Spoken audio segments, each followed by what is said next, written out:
ಎಲ್ಲದಕ್ಕೂ ಸೇಲ್ ಅಂತಿದೆ. ಜಮೀನ್ ಸೇಲ್ ಮಾಡ್ಬೋದು, ಮನೆ ಸೇಲ್ ಮಾಡ್ಬೋದು, ಫ್ಯಾನ್ ಸೇಲ್ ಮಾಡ್ಬೋದು, ಕರೆಂಟ್ ಸೇಲ್ ಮಾಡ್ಬೋದು, ಬೇರೆ ದೇಶಕ್ಕೆ ನಮ್ಮ ದೇಶದ ಕರೆಂಟ್ ಸೇಲ್ ಮಾಡ್ಬೋದು, ಈ ಮೈಕ್ ನ ಸೇಲ್ ಮಾಡ್ಬೋದು, ಪೇಪರ್ ನ ಸೇಲ್ ಮಾಡ್ಬೋದು, ನೀರ್ ಬಾಟಲ್ ನ ಸೇಲ್ ಮಾಡ್ಬೋದು, ಪ್ಯಾಂಟು ಶರ್ಟು ಉಂಗುರ ಚೈನು ಎಲ್ಲವನ್ನ ಸೇಲ್ ಮಾಡ್ಬೋದು. ಆದ್ರೆ ನಾನ್ ಸೇಲಬಲ್ ಪ್ರಾಪರ್ಟಿ ಯಾವ್ದಾದ್ರು ಒಂದಿದೆ ಅಂದ್ರೆ ಅದು ವಿದ್ಯಾಭ್ಯಾಸ ಮಾತ್ರ ನಾನ್ ಸೇಲಬಲ್. ಈ ದೇಶದಲ್ಲಿ, ಭಾರತ ದೇಶದಲ್ಲಿ ವಿದ್ಯೆಯಿಂದ ಇದ್ರೆ ಕಷ್ಟ ಏನು ಅನ್ನೋದು ಎಷ್ಟೋ ಜನ ಅನುಭವಿಸಿದ್ದಾರೆ. ಅದರಲ್ಲಿ ನಾನು ಒಬ್ಬನು. ಎಷ್ಟೋ ಜನ ಅನುಭವಿಸಿರೋದ್ರಲ್ಲಿ ನಾನು ಒಬ್ಬನು. ಇವು ಕನ್ನಡ ಭಾಷೆನ ಕಲಿಬೇಕು, ಕನ್ನಡಕ್ಕೆ ಪ್ರಾತಿನಿಧ್ಯ ಇದೆ. ಎಲ್ಲರಿಗೂ ನಮಸ್ಕಾರ. ಇವತ್ತು ಒಂದು ಒಳ್ಳೆಯ ಕಾರ್ಯಕ್ರಮ ಏನಂದ್ರೆ, ಇವತ್ತು ನವೆಂಬರ್ 26ನೇ ತಾರೀಕು ಅಂತ ಹೇಳಿದ್ರೆ ಸಂವಿಧಾನವನ್ನ ನಾವು ಒಪ್ಕೊಂಡಿರುವಂತ ದಿನ, ಸಂವಿಧಾನವನ್ನ ಸ್ವೀಕರಣೆ ಮಾಡಿರುವಂತ ದಿನ. ಇವತ್ತಿನ ದಿನ ನೋಡಿ ಹೆಂಗೆ ಅಂದ್ರೆ, ನೀವು ಇವತ್ತು ಸಂವಿಧಾನ ನಾವು ಒಪ್ಕೊಂಡಿರೋ ದಿವಸ ಅಂತ ನೀವು ಪ್ಲಾನ್ ಮಾಡಿರಲ್ಲ, ಆಟೋಮೆಟಿಕ್ ಆಗಿ 26ನೇ ತಾರೀಕು ಮಾಡ್ಕೊಂಡಿದ್ದೆ. ಅಂದ್ರೆ ಹೆಂಗೆ ಒಂದು ಒಳ್ಳೆ ಕೆಲಸ ಆಗ್ಬೇಕು ಅಂತ ಹೇಳಿದ್ರೆ ಯಾವ ರೀತಿಯಲ್ಲಿ ನಮ್ಗೆ ಅನುಗುಣವಾಗಿ ಬರುತ್ತೆ ಅನ್ನೋದನ್ನ ನಾವು ಯೋಚನೆ ಮಾಡ್ಬೇಕಾಗ್ತದೆ. ಇವತ್ತು ಅದಕ್ಕೆ ಎಲ್ಲರಿಗೂ ಸಂವಿಧಾನದಿಂದ ಶುಭಾಶಯ ತಿಳಿಸ್ತಾ, ಇವತ್ತು ಮಿಲ್ಲತ್ ಟ್ರಸ್ಟಿನ ಅಧ್ಯಕ್ಷರಿಗೆ ಧನ್ಯವಾದಗಳನ್ನು ತಿಳಿಸ್ತಾ, ಅದೇ ರೀತಿ ಫೌಂಡರ್ ಅಧ್ಯಕ್ಷರು ಅಬ್ದುಲ್ ಸಲಾಂ ಅವರು, ಫೌಂಡರ್ ಅಧ್ಯಕ್ಷರು ಸಲಾಂ ಹುಸೇನ್ ಅವ್ರಿಗೆ ಧನ್ಯವಾದ. ಇವತ್ತು ನಮ್ಮ ಜೊತೆಗೆ ಇಲ್ಲ, ಅವ್ರಿಲ್ಲ ಅಂದ್ರೂ ಇನ್ನು 100 ವರ್ಷ ಅಲ್ಲ 200 ವರ್ಷ ಆದ್ರೂ ಈ ಸಂಸ್ಥೆನಲ್ಲಿ ಅವ್ರ ಹೆಸರನ್ನ ನಾವು ತಿಳ್ಕೊಳ್ತೀವಿ. ಅವ್ರು ನಮ್ಗೆಲ್ಲವನ್ನು ಕೊಟ್ಬಿಟ್ಟು ಹೋಗಿದ್ದಾರೆ, ಅವ್ರಿಗೆ ಧನ್ಯವಾದಗಳನ್ನು ತಿಳಿಸ್ತಾ, ಅದೇ ರೀತಿ ನಮ್ಮ MLC ಅನಿಲಣ್ಣವರು, ಹಾಗೆ ನಗರಸಭೆ ಅಧ್ಯಕ್ಷರಾದ ನಮ್ಮ ಲಕ್ಷ್ಮೀದೇವಪ್ಪನವರು, ಹಾಗೆ ನಮ್ಮ ಕೂಡ ಅಧ್ಯಕ್ಷರಾದಂಥ ಹನೀಫನ್ ಅವರು, ಶಂಶೇರ್ ಅವರು, ಆಮೇಲೆ ಜಾಫರ್ ಅವರು ಇದ್ದಾರೆ, ಕಯ್ಯಮ್ಮನ್ ಅವರು ಇದ್ದಾರೆ, ಅತಾವುಲ್ಲಾಣ್ ಇದ್ದಾರೆ, ಎಲ್ಲ ನಮ್ಮ ನಗರಸಭೆ ಸದಸ್ಯರು ಎಲ್ಲರೂ ಇದ್ದೀವಿ, ಎಲ್ಲರೂ ನಗರಸಭೆ ಸದಸ್ಯರು ಎಲ್ಲರೂ ಇದ್ರೆ ಎಲ್ಲ ಲೈನ್ ಆಗಿ ಕುತ್ಕೊಂಡಿದ್ದಾರೆ. ನಿಮ್ಮೆಲ್ಲರಿಗೂ ಧನ್ಯವಾದಗಳು. ಮುಖ್ಯವಾಗಿ ನಮ್ಮೆಲ್ಲರಿಗೂ ಮಾರ್ಗದರ್ಶಕ ದೊಡ್ಡವರು ಮುನವರ್ ಬೇಗಣ್ಣವರು ಇದ್ದಾರೆ, ಅವ್ರಿಗೂ ನಾನು ನಮಸ್ಕರಿಸ್ತಾ, ಇವತ್ತು ಒಂದು ಒಳ್ಳೆಯ ಕಾರ್ಯಕ್ರಮ ನೋಡಿ. ಯಾವತ್ತು ನಾನು ಜಾಸ್ತಿ ಮಾತಾಡೋದಿಲ್ಲ, ನಮ್ಗೆ ಇವತ್ತು ಸಂವಿಧಾನ ದಿನದ ಕಾರ್ಯಕ್ರಮ ಇದೆ. ಒಂದೇ ಒಂದು ಹೇಳ್ತೀನಿ ನಾನು, ಎಲ್ಲದಕ್ಕೂ ಸೇಲ್ ಅಂತಿದೆ. ಜಮೀನ್ ಸೇಲ್ ಮಾಡ್ಬೋದು, ಮನೆ ಸೇಲ್ ಮಾಡ್ಬೋದು, ಫ್ಯಾನ್ ಸೇಲ್ ಮಾಡ್ಬೋದು, ಕರೆಂಟ್ ಸೇಲ್ ಮಾಡ್ಬೋದು, ಬೇರೆ ದೇಶಕ್ಕೆ ನಮ್ಮ ದೇಶದ ಕರೆಂಟ್ ಸೇಲ್ ಮಾಡ್ಬೋದು, ಈ ಮೈಕ್ ನ ಸೇಲ್ ಮಾಡ್ಬೋದು, ಪೇಪರ್ ನ ಸೇಲ್ ಮಾಡ್ಬೋದು, ನೀರ್ ಬಾಟಲ್ ನ ಸೇಲ್ ಮಾಡ್ಬೋದು, ಪ್ಯಾಂಟು ಶರ್ಟು ಉಂಗುರ ಚೈನು ಎಲ್ಲವನ್ನ ಸೇಲ್ ಮಾಡ್ಬೋದು. ಆದ್ರೆ ನಾನ್ ಸೇಲಬಲ್ ಪ್ರಾಪರ್ಟಿ ಯಾವ್ದಾದ್ರು ಒಂದಿದೆ ಅಂದ್ರೆ ಅದು ವಿದ್ಯಾಭ್ಯಾಸ ಮಾತ್ರ ನಾನ್ ಸೇಲಬಲ್. ಒನ್ಸ್ ಆ ಪ್ರಾಪರ್ಟಿ ನಮ್ಮ ಕೈಗೆ ಬಂದ್ರೆ ಆ ಪ್ರಾಪರ್ಟಿ ನಮ್ಮ ಸ್ವಂತ ಅಷ್ಟೇ. ಅದು ನಾವು ಸಾಯ್ಬೋದು, ಆದ್ರೆ ಆ ಪ್ರಾಪರ್ಟಿ ಅಂತೂ ಸಾಯೋದಿಲ್ಲ. ಅದು ಅಂತ ಒಂದು ಪ್ರಾಪರ್ಟಿ. ಒಂದು ಊರಲ್ಲಿ ಒಂದು ಗುರುಗಳು ಇದೆ, ಟೀಚರ್ ಒಬ್ರು ಕೇಳ್ತಾರೆ. ನಾನು ಹಿಂಗೆ ಎಲ್ಲೋ ಮಾತಾಡುವಾಗ ಕೇಳ್ಕೊಂಡು, ತಮಿಳ್ನಾಡಲ್ಲಿ ನಡೆದಿರುವಂತ ಒಂದು ಘಟನೆ. ಫಸ್ಟ್ ಸ್ಟ್ಯಾಂಡರ್ಡ್ ಇಂದ ಒಂದೇ ಟೀಚರ್ ಜೊತೆ ಓದ್ತಾ ಇರ್ತಾರೆ. 10th ಆಗುತ್ತೆ, ಕಾಲೇಜ್ಗೆ ಹೋದ್ಮೇಲೂ ಅದೇ ಕಾಲೇಜ್ ಹೆಂಗೆ ಇವಾಗ 1ನೇ ಕ್ಲಾಸು 2, 3 ಹಂಗೆ ಒಂದೊಂದು ವರ್ಷಕ್ಕೆ ಒಂದೊಂದು ಕ್ಲಾಸ್ ನಮ್ಗೆ ಪ್ಲಸ್ ಹಾಕೊಂಡು ಹೋಗ್ತಾರೆ ಅಂತ ಹೋಗ್ತಾರೆ. ಆ ಟೀಚರು ಆ ಹುಡುಗನ್ನ ಕೇಳ್ತಾರಂತೆ, ನಾನು ಇಷ್ಟು ದಿವಸ ನಿನ್ಗೆ ಇಷ್ಟು ಓದಿಸಿದ್ದೀನಿ, ಇಷ್ಟೆಲ್ಲ ಮಾಡಿದ್ದೀನಿ, ಒಂದು ವೇಳೆ ನಾನು ಸತ್ತೋದಾಗ ನೀನು ಅಲ್ತಿ ಏನೋ ಅಂತ ಕೇಳ್ತಾನೆ. ಗುರುಗಳು ಯಾಕೆ ಅಲ್ಬೇಕು ನಾನು ಅಂತ, ನೀವು ಸತ್ತೋದಾಗ ನಾನು ಯಾಕೆ ಹೇಳ್ಬೇಕು ಅಂತ ಹೇಳ್ತೇನೆ. ನಾನು ಅಲ್ಲೋದಿಲ್ಲ ಅಂತ. ಯಾಕೋ ನಾನು ಇಷ್ಟು ವಿದ್ಯೆ ಕೊಟ್ಟು, ನಿನ್ಗೆ ಇಷ್ಟು ಬುದ್ಧಿ ಕೊಟ್ಟು, ಡೈಲಿ ನಾನು ಟ್ಯೂಷನ್ ಕೊಟ್ಟು ಇಷ್ಟು ದೊಡ್ಡವನ್ನು ಮಾಡಿದ್ದೀನಿ, ನನ್ನ ಕಣ್ಣಲ್ಲಿ ನೀರು ಬರಲ್ವಲ್ಲ ಅಂತ ಹೇಳ್ತೇನೆ. ನೀವೇನು ಕಮ್ಮಿ ಮಾಡಿದ್ದೀರಿ ಅಂತ ನಾನು ಅಲ್ಬೇಕು ಅಂತ ಹೇಳ್ದೆ. ನೀವೇನು ಕಮ್ಮಿ ಮಾಡಿಲ್ಲ, ಆದರೆ ಒಂದನ್ನು ಮಾಡ್ತೀನಿ ಅಂತ. ಏನು ಅಂದ್ರೆ, ನೀವು ಸಾಯೋವರೆಗೂ ನಿಮ್ಮ ಕಣ್ಣಲ್ಲಿ ನೀರು ಬರ್ದಂಗೆ ನೋಡ್ಕೊಳ್ಳುವಂತ ಜವಾಬ್ದಾರಿ ನಾನು ತಗೊಳ್ತೀನಿ.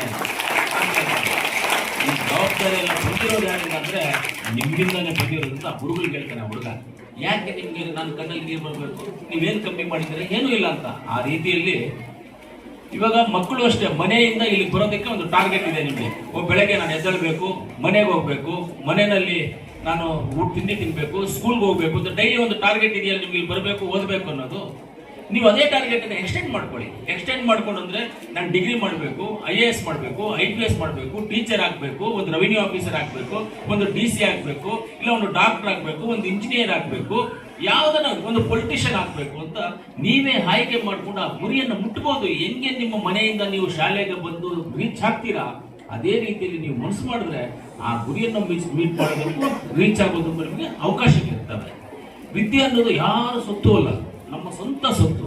ಎಲ್ಲದಕ್ಕೂ ಸೇಲ್ ಇದೆ, ಆದ್ರೆ ವಿದ್ಯೆಗಂತೂ ಸೇಲ್ ಮಾಡಕ್ ಆಗುತ್ತಾ ಸರ್? ವಿದ್ಯೆನ ಎಲ್ಲಾದ್ರೂ ಏನ್ ಸರ್ ಮುಸನಿ ಸಾಹೇಬ್ ಹೇಳ್ಬೇಕು, ವಿದ್ಯೆ ಸೇಲ್ ಮಾಡಕ್ ಆಗುತ್ತಾ? ಸೇಲ್ ಮಾಡಕ್ ಆಗೋದೇ ಇಲ್ಲ. ಅದು ಒಂದ್ಸಲಿ ಒಬ್ಬರು ಹೋಯ್ತು ಅಂದ್ರೆ ಅದು ಪರ್ಮನೆಂಟ್ ಅಷ್ಟೇ. ಅದು ಅವ್ರ ಹತ್ರನೇ ಇರುತ್ತೆ. ಅವ್ರನ್ನ ಬಿಟ್ಟು ಇನ್ನೊಬ್ಬರ ಹತ್ರ ಟ್ರಾನ್ಸ್ಫರ್ ಆಗಲ್ಲ, ಡಾಕ್ಯುಮೆಂಟು ಟ್ರಾನ್ಸ್ಫರ್ ಮಾಡಕ್ಕಾಗಲ್ಲ. ಇವಾಗ ಜಮೀನ್ ಟ್ರಾನ್ಸ್ಫರ್ ಮಾಡ್ಬೋದು, ಎಲ್ಲ ಟ್ರಾನ್ಸ್ಫರ್ ಮಾಡಿ ಬ್ಯಾಂಕ್ ತೆಗೆದ್ಬಿಟ್ಟು ಆ ರೂಮಲ್ಲಿ ಹಾಕ್ಬೋದು. ವಿದ್ಯೆ ಅವರಿಂದ ಕಿತ್ತು ಇವ್ರು ಕೊಡಕ್ ಆಗೋದಿಲ್ಲ. ಅಂದ್ರೆ ವಿದ್ಯೆ ಅನ್ನೋದು ಅಷ್ಟು ಸ್ವಂತ. ಯಾವತ್ತು ನಮ್ಮ ಹೃದಯವನ್ನು ನಾವು ಶುದ್ಧವಾಗಿ ಇಟ್ಕೊಂಡಿರ್ತೀವೋ ನಮ್ಮ ಬ್ರೈನು ಶುದ್ಧವಾಗುತ್ತೆ, ವಿದ್ಯೆನೂ ಶುದ್ಧವಾಗಿರುತ್ತೆ. ಈ ದೇಶದಲ್ಲಿ, ಭಾರತ ದೇಶದಲ್ಲಿ ವಿದ್ಯೆಯಿಂದ ಇದ್ರೆ ಕಷ್ಟ ಏನು ಅನ್ನೋದು ಎಷ್ಟೋ ಜನ ಅನುಭವಿಸಿದ್ದಾರೆ. ಅದರಲ್ಲಿ ನಾನು ಒಬ್ಬನು. ಎಷ್ಟೋ ಜನ ಅನುಭವಿಸಿರೋದ್ರಲ್ಲಿ ನಾನು ಒಬ್ಬನು. ಇವತ್ತು ನಾನು 8 ಭಾಷೆ ಮಾತಾಡ್ತೀನಿ, 4 ಭಾಷೆ ಬರೀತೀನಿ, 4 ಭಾಷೆ ಓದ್ತೀನಿ, ಎಲ್ಲ ಗೊತ್ತಿದೆ. ಬೇಕಾದಷ್ಟು ನಾನು ಏನೇನು ಮಾಡಬೇಕು ಎಲ್ಲವನ್ನ ಮಾಡಿದ್ದೀನಿ. ಆದರೆ ನಾನೊಂದು ಡಿಗ್ರಿ ಮಾಡಿದ್ದೀನಿ ಅಂತ ನನ್ನ ಹತ್ರ ಡಾಕ್ಯುಮೆಂಟ್ ಇಲ್ಲ. ಅದು ಎಷ್ಟು ನನಗೆ ಕೊರಗುತ್ತೆ ನನ್ನ ಮನಸ್ಸಲ್ಲಿ ಅನ್ನೋದು ಈಗ ನನಗೆ ಗೊತ್ತಾಗುತ್ತೆ. ನಾವೆಲ್ಲ ಎಲ್ಲೋ ಪೊಲಿಟಿಷಿಯನ್ ಆಗಿರ್ಬೋದು, ದುಡ್ಡು ಮಾಡಿರ್ಬೋದು, ಆಸ್ತಿ ಮಾಡಿರ್ಬೋದು, ಬಂದಿರ್ಬೋದು, ಆದ್ರೆ ದಾಖಲೆ ಅನ್ನೋದು ನಮ್ಮ ಹತ್ರ ಇಲ್ಲ. ಆದ್ರೆ ಯಾರಿಗೂ ಇದು ಆಗ್ಬಾರ್ದು, ನೀವೆಲ್ಲ ದಾಖಲೆ ಬೇಕಾಗುತ್ತೆ.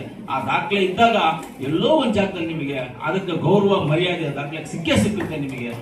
ಆಮೇಲೆ ಇನ್ನೂ ಒಂದು ಹೇಳ್ತೀನಿ, ನಾವು ರೂರಲ್ ಪಾರ್ಕಲ್ಲಿ ಹೋದವರಿಗೆ ರೂರಲ್ ಸಪರೇಟ್ ರಿಸರ್ವೇಶನ್, ಅಂದ್ರೆ ಅದಕ್ಕೆ ಕಮ್ಮಿ ಮಾರ್ಕ್ಸ್ ಬಂದ್ರು ಸ್ವಲ್ಪ reservation, medical seats, engineering seats, ನೀವು ಯಾವುದೇ ಒಂದು ಡಿಪಾರ್ಟ್ಮೆಂಟ್ ಹೋಗ್ಬೇಕಂದ್ರೂ, ಒಂದು IAS ಆದ್ರೂ ಯಾವುದಕ್ಕಾದ್ರೂ ಇದಿರಬೇಕು.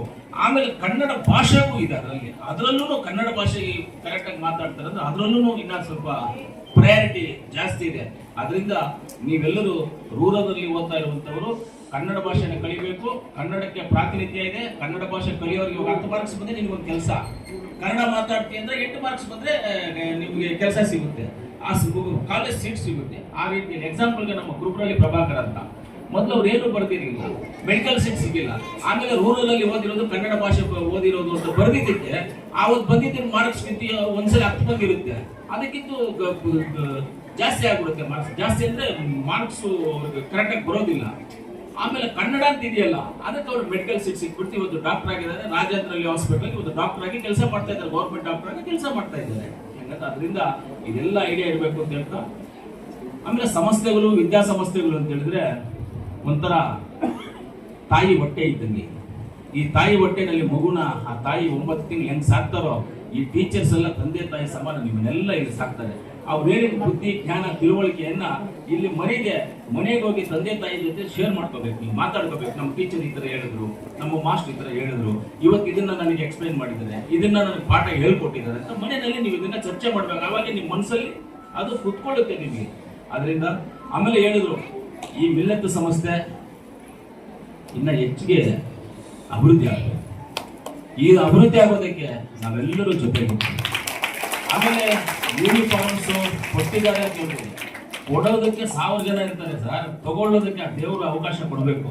ಕೊಡೋದಕ್ಕೆ ತುಂಬಾ ಜನ ಇರ್ತಾರೆ, ಯಾರ್ಯಾರೋ ಇರ್ತಾರೆ, ತಗೊಳ್ಳೋದಕ್ಕೆ ಅವ್ರು ಅವಕಾಶ ಮಾಡ್ಬೇಕು. ನಮಗೆ ಅವಕಾಶ ಸಿಕ್ಕಿದೆ ಅಂತ ಹೇಳಿದ್ರೆ ದೇವರು ಅವಕಾಶ ಕೊಟ್ಟಿದ್ದಾರೆ ಅಂತ ಮಾಡಕ್ ತುಂಬಾ, ದೇವಸ್ಥಾನ ಕಟ್ಟಕ್ಕೂ ತುಂಬಾ ಜನ ಇರ್ತಾರೆ, ಮಸೀದಿ ಕಟ್ಟಕ್ಕೆ ಇರ್ತಾರೆ, ದರ್ಗಾ ಕಟ್ಟಕ್ಕೆ ಇರ್ತಾರೆ, ಎಲ್ಲ ಕಟ್ಟೋದಕ್ಕೂ ಜನ ಇರ್ತಾರೆ. ಆದ್ರೆ ಅವ್ರು ತಗೋಬೇಕಲ್ಲ, ಎಲ್ಲದ ಕೈಯಲ್ಲೂ ತಗೊಳ್ಳೋದಿಲ್ಲ. ಲಿಮಿಟೆಡ್ ಅವ್ರ ಕೈಯಲ್ಲಿ ಅವರು ದೇವ್ರು ತಗೊಳ್ಳೋದು. ಯಾರ್ಯಾರ ಹತ್ರ ತಗೊಳ್ತೀವಿ ಅಂದ್ರೆ ತಗೊಳಕ್ ಆಗೋದಿಲ್ಲ. ಆದ್ರಿಂದ ಮಾಡಕ್ ತುಂಬಾ ಜನ ಇರ್ತಾರೆ, ಮಾಡಿಸ್ಕೊಳಕ್ ಅವ್ರು ತಯಾರಾಗಿರ್ಬೇಕು. ಅದು ಮಾಡಿಸ್ಕೊಳಕ್ ತಯಾರಾಗಿದ್ದೀರಾ. ಆಮೇಲೆ ನೀವು ಕಂಪ್ಯೂಟರ್ ಲ್ಯಾಬ್ಸ್ ಎಲ್ಲ ಮಾಡ್ತಾ ಇದ್ದೀರಾ, ಇನ್ನ ಎಕ್ಸ್ಟ್ರಾ ಪರ್ಮಿಷನ್ಸ್ಗೆಲ್ಲ ಅಪ್ಲೈ ಮಾಡಿದ್ದೀರಾ. ಪರ್ಮಿಷನ್ಸ್ಗೆ ಏನಾದ್ರು ನಮ್ಗೆ ಸಹಾಯ ಬೇಕಂದ್ರೆ ನಾನು ಹಾಕ್ಬೋದು, ನಜೀರಣ್ಣ ಹಾಕ್ಬೋದು, ಅನಿಲ್ ಅಣ್ಣ ಅವ್ರು ಹಾಕ್ಬೋದು, ನಾವೆಲ್ಲರೂ ನಿಮ್ ಜೊತೆಗಿರ್ತೀವಿ, ಪರ್ಮಿಷನ್ ಮಾಡ್ಸೋಣ. ಆಮೇಲೆ ಕಂಪ್ಯೂಟರ್ ಲ್ಯಾಬ್ ಮಾಡ್ತಾ ಇದ್ದೀವಿ. ನಿಮಗೆ ನಮ್ಮ ಒಕ್ಬೋರ್ಡಿಂದ ಒಂದು 20 ಕಂಪ್ಯೂಟರ್ ಕೈ ಮುನ್ನ ಹೇಳಿದ್ರು, ಒಂದು 20 ಕಂಪ್ಯೂಟರ್ ಬರುತ್ತೆ ಅಂತ ಹೇಳಿದ್ದಾರೆ. ನಾನು ಒಂದು 10 ಡೆಸ್ಕ್ಟಾಪ್ HP ನಾನು ಕೊಡಿಸ್ತೀನಿ ನಿಮ್ಮ ಸಂಸ್ಥೆಗೆ. ಸಂಸ್ಥೆ ಉಪಯೋಗ ಆಗ್ತದೆ ಅಂದ್ರೆ ಸಂಸ್ಥೆಗಳೆಲ್ಲ ಕೊಡೋದು ಮಕ್ಕಳಿಗೆ, ಆ ಮಕ್ಕಳು ಕೊಡೋದು ಸ್ಟೂಡೆಂಟ್ಸ್ಗೆ, ನಮ್ಮ ಸ್ಟೂಡೆಂಟ್ಸ್ಗೆ. ಸಂಸ್ಥೆಗೆ ಅಂದ್ರೆ ಸ್ಟೂಡೆಂಟ್ಸ್ಗೆ ಲೆಕ್ಕ. ಅದು ಸ್ಟೂಡೆಂಟ್ಸ್ಗೆ ನಾನು 10 ಡೆಸ್ಕ್ಟಾಪ್ ಅನ್ನ ಕೊಡಿಸ್ತೀನಿ. ಹಾಗೆ ಮಾತಾಡಿದೆ, ನಾನು ನಮ್ಮ ಫ್ರೆಂಡ್ ಒಬ್ಬರು ಮಾತಾಡಿದೆ, ಹೇಳಿದ್ರು ಅವರು, ನಾನು ಅದನ್ನ ಹೆಂಗ್ ಮಾಡ್ಬೇಕು ನಾನು ಆಮೇಲೆ ಹೇಳ್ತೀನಿ, ನಾನು ಮಾಡ್ಕೊಡ್ತೀನಿ, ಅದನ್ನ ಒಂದು 10 ಡೆಸ್ಕ್ಟಾಪ್ ಅನ್ನ ನಾನು ಕೊಡಿಸ್ತೀನಿ ಅಂತ ಹೇಳ್ತಾ, ವಿದ್ಯೆ ಅನ್ನೋದು ತುಂಬಾ ಇಂಪಾರ್ಟೆಂಟ್. ಸ್ಪೆಷಲ್ ಆಗಿ ಇಂಥ ಒಂದು 50-45 ವರ್ಷದ ಸಂಸ್ಥೆಯಲ್ಲಿ 1000 ಜನ ಇದ್ದಾರೆ ಅಂತ ಹೇಳಿದ್ರೆ ನಮಗೆ ಒಂಥರ